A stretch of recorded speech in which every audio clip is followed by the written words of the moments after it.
la fainéantise des gens, ça.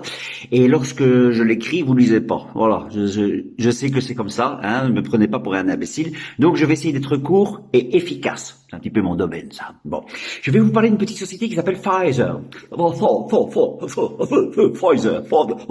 Pfizer. Écoutez, c'est rigolo, c'est une société pharmaceutique, hein, qui a engrangé plus de 55 milliards de dollars de chiffre d'affaires. 55 milliards de dollars.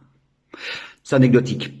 Mais figurez-vous qu'en 2003, 3 employés de Pfizer sont contaminés par un virus créé par les laboratoires de la société. La société reconnaît les faits, mais Becky McLean, une des employées contaminées, développe des symptômes plus graves que ses collègues. Elle se révolte et critique ouvertement les méthodes de Pfizer. Licenciée en 2005, elle porte plainte en accusant son ancien employeur de n'avoir pas mis en œuvre les mesures de sécurité nécessaires pour protéger ses employés et de l'avoir licencié abusivement. En 2007, le gouvernement nigérian a porté plainte contre le groupe Pfizer, l'accusant d'avoir provoqué en 1996 la mort de 11 enfants lors de tests de médicaments contre la méningite. De plus, de nombreux autres enfants auraient développé des symptômes plus ou moins graves, surdité, paralysie, lésions cérébrales, etc. On continue. En 2009, Pfizer accepte de verser une amende record de 2,3 milliards de dollars aux autorités américaines. La société était accusée d'avoir fait la promotion abusive de médicaments interdits par la FDA, notamment le Bextra, le Géodon, le Lyrica et Zivox.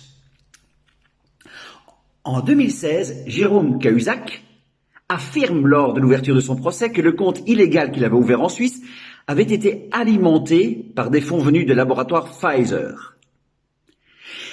Et en 2019, un procès est intenté contre la marque autour d'une série de décès liés au vapotage. Pfizer. Tout ce que je viens de vous dire, c'est dans Wikipédia, hein, donc je ne l'ai pas inventé, c'est pas du complotisme. Simplement, voilà, sachez que Pfizer, ce sont eux qui ont trouvé le vaccin contre le Covid-19. Ce sont eux. Et vous vous réjouissez de l'avoir? Pas moi. Et je voulais rajouter quelque chose. Sachez que Bill Gates est actionnaire chez Pfizer. Alors ça, je suis pas complotiste du tout, hein. C'est un fait. Voilà.